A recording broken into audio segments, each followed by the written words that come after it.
masculinity can be theoretically understood as a social construct, and there's also evidence that some behaviors considered masculine are influenced by both cultural factors and biological factors. My name is Stan. Welcome back to this video. If you don't know who I am, that's alright. I have other videos you can check out, but this is a topic that I want to go over, and I understand that the title is the modern masculinity crisis, but more so, I want to talk about the alarming rise of younger men, especially teenagers and young adults, having no clue what they want to do with their life, no purpose, and are just depressed, lonely, miserable. When it comes to the social construct idea, there are gender norms, there are gender roles, masculine, feminine dynamic, and obviously we could talk about how there's a dissipation of masculinity within today's society, especially with the feminization of men. But more so, I want to talk about the alarming issue of younger men not knowing what their purpose is in life. And this is something that's very important because your purpose is the driving motive, the reason why you wake up in the morning, right? And in my opinion, purpose is the heart and the core of masculinity.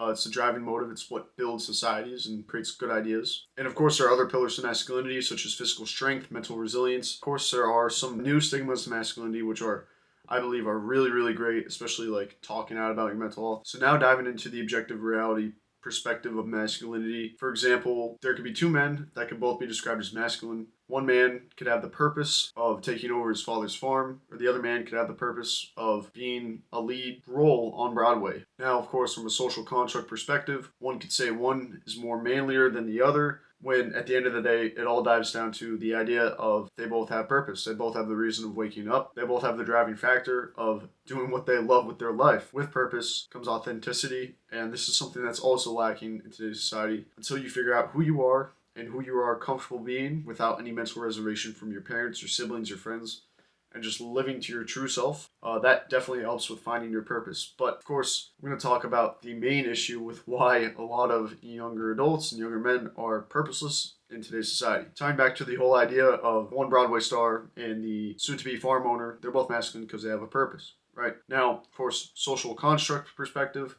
you could argue that one's more manlier than the other, as I previously stated.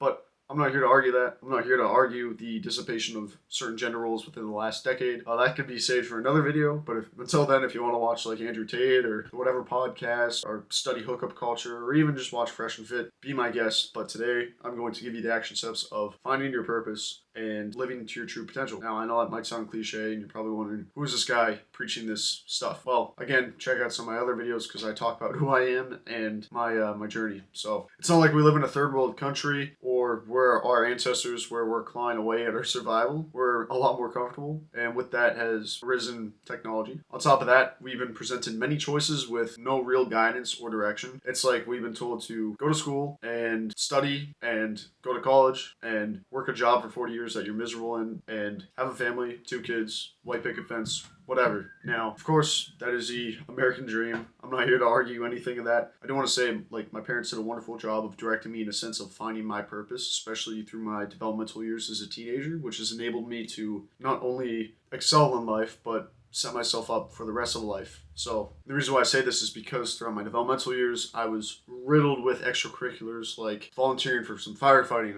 I worked many different jobs. I did sports year-round, all season, even in the summer. I worked landscaping summer jobs. I did a lot of odd jobs, like odd laborers jobs, which I'll get into that in just one second. But I always kept myself busy. Keeping myself busy in all these different things had me trying many different things of what I liked.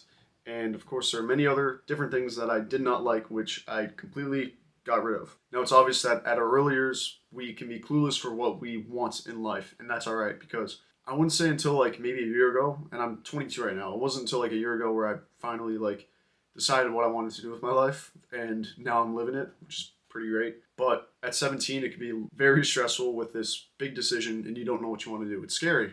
It honestly is scary. And I believe it's adults' jobs, especially coaches, teachers, parents, to guide you in a way that you try many different things so you find out what you like and what you do not like. Eventually, you will narrow down those choices of just a few things that you like, and you could analyze a pattern of what all these things that you like have in common, and hopefully find a way to make money off of it and make a living off of it, which is cool. I just want to say, if you spent years 14 through 18 stuck inside playing video games all day after school, it's really no wonder that you have no idea what you want to do with your life. You're purposeless. And same goes to say with like scrolling through Instagram constantly, scrolling through TikTok constantly. It's without a doubt that you don't know what you want to do because you haven't been exposed. And that, ladies and gentlemen, is how you end up thousands of dollars in debt with a degree that doesn't get you a job after graduation, and you're just miserable all around, and you're going to be stuck paying that college degree back for years to come. So, I mean, how do we restore this masculinity to become good men, but also men of purpose? Stop consuming. Now, you can still keep these apps as long as you do it in moderation. I'm not going to say completely downright delete the apps, because if you delete the apps, it is like putting a band-aid on a scab. It's not going to stop you from picking it. Like you just pull up the band-aid and keep picking it. You need to stop consuming in the sense of slowly detox yourself away from consuming it a lot. So like if your screen time on a certain app is 1 hour a day, start by going to 40 minutes a day for a week, and then start by going to 30 minutes a week after, to eventually you're hitting 10 minutes a day, and yeah, you barely think about it in the first place, which is great. And keep the apps on your phone, because it's like, you being on a diet, for example, is not going to mean anything if every time you encounter a piece of pie, you're going to eat the piece of pie. You got to keep the piece of pie in front of your face and have the discipline to say, no, I'm not going to eat that. Same with the apps. You deleting the apps is not going to solve it. Yeah, you keep the apps on your phone, but stop consuming as much. 10 minutes a day max, and let it not even cross your mind. Be wary of that. Set a timer in your settings for 10 minutes a day, and that includes TikTok and Instagram. Now, of course, you can use more time as long as you are producing content, producing meaningful content that could or could not align with your purpose. Now, the best way to actually get your time down is actually use your time in a meaningful way, as in like do productive things, go outside, go to a car show, go to the gym, check out different societal rules that may interest you. Like if you are interested in setting up a business, maybe go to this business convention that's going on in your town, whatever, doesn't matter. Your attention is priceless. If you're going to spend it all day scrolling through these apps, you're just wasting your time and your attention. It's not helping you whatsoever. Now, if you're a teen, ask your parents to take you to these places. And if they say no, just tell them, hey, listen, I'm trying to figure out what I want to do. And if you bring me to this event and I decide that I like this job and it doesn't require college, I just saved myself thousands of dollars. And it's funny because you don't know what you want to do unless you try a bunch of different things with your time. Number two is to pick up different jobs in different side hustles. So I recommend picking up a laborer's job, because if you pick up a laborer's job, you're going to figure out real quick that it sucks. And if you just so happen to like it, then hey, you like a laborer's job. I don't know what to tell you. You found out what you like to do. But in the event that you don't like the hard work or the hard labor, it will light the fire underneath your butt to figure out what you like and what you don't like, and realize that you have to escape this as fast as possible. It also breaks your soft mold. I've done a lot of labor. I don't know what else to say, but it definitely hardened me a little bit, to say the least. But pick up a labor's job, because you'll realize that it sucks, and with that, you'll find a way to make money in the means that you like to. Because it's better to pick up the labor's job when you're young and you have the option to, as opposed to when you're 25, and as a result of you being directionless and purposeless, you end up at this laborer's job that you find out you hate, and you're forced to work there anyways because it pays the bills. So it's better to know that it sucks and to be able to walk away at such a young age, as opposed to knowing it sucks and working it at an older age but being forced to. So do it now before it's too late. So if you're a teen, pick up a summer job in construction, pick up a summer job in landscaping, for example. Any outdoor job that pertains to lifting, cleaning, you name it. Like you can even start your own business. Like I know kids in my town that started a power washing business where they bought a power washer for a couple $100.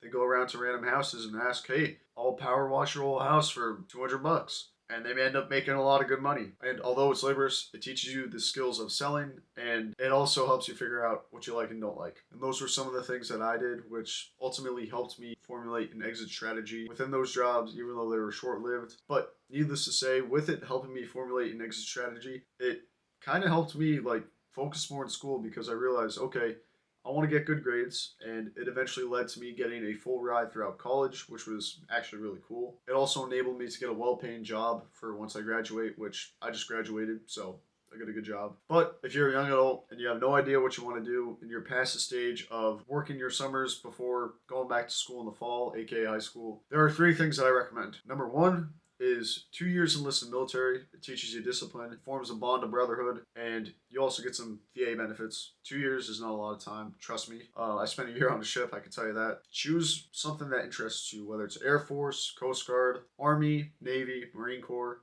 it's up to you. There's a shortage right now, so there's a lot of incentives, especially for kids coming out of high school. So option 2 is to do 2 years of trade work or trade school, because you learn an essential skill that can be translated to real life. Because if you look around us, there's a lot of essentials that we don't think about, like electricity, HVAC, water, plumbing, automotive, anything. Anything and everything that you use relies on a trade. It makes sense to learn a trade, something useful and practical. Eventually, if you do decide you want to go to school, you could go to school for management within that trade. It's highly applicable and it's highly sought after, so I definitely recommend that as well. And the third option is to do 2 years of community college and hard labor work during that time as well. I mean, you could also do a martial art on top of like a regular job. So now I recommend jujitsu because it breaks that physical touch barrier, which can be hard to break. It's really fun. I definitely recommend it. Check out Jocko Willink because he does jujitsu, and yeah, it's cool. Again, this ties into what I did, especially developing discipline and volunteering my time to have a shitty time, which paid off in the end. Which is why I can say confidently, live a couple years shitty in the sense of working your ass off, especially for something that is not fun, but also do it economically, because at the end of the 2 years, you'll know what you eventually want to do.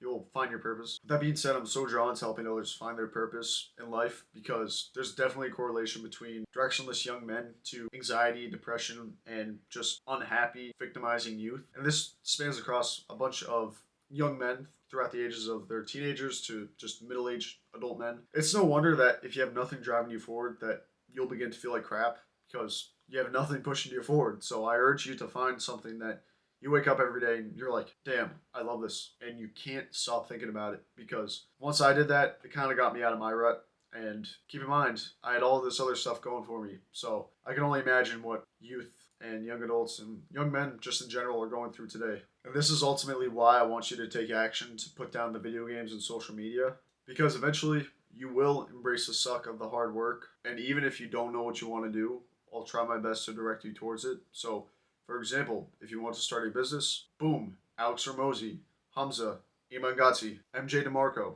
These are all prominent names within the business online manosphere. You want to become healthy physically and mentally? Boom, Hamza, Jeff Nippard, David Goggins, myself. Want to better your social skills and relationships? Boom, Hamza, Denmo, Coach Corey Wayne. I think you get the message. And with that, my name is Stan. Thank you for watching. Check out some of my other videos if you are interested. I just mainly go over the topics of self-improvement, but also physical fitness, nutrition, mental health, you name it. I'm here to better your life. And yeah, appreciate you watching, and thank you for your time.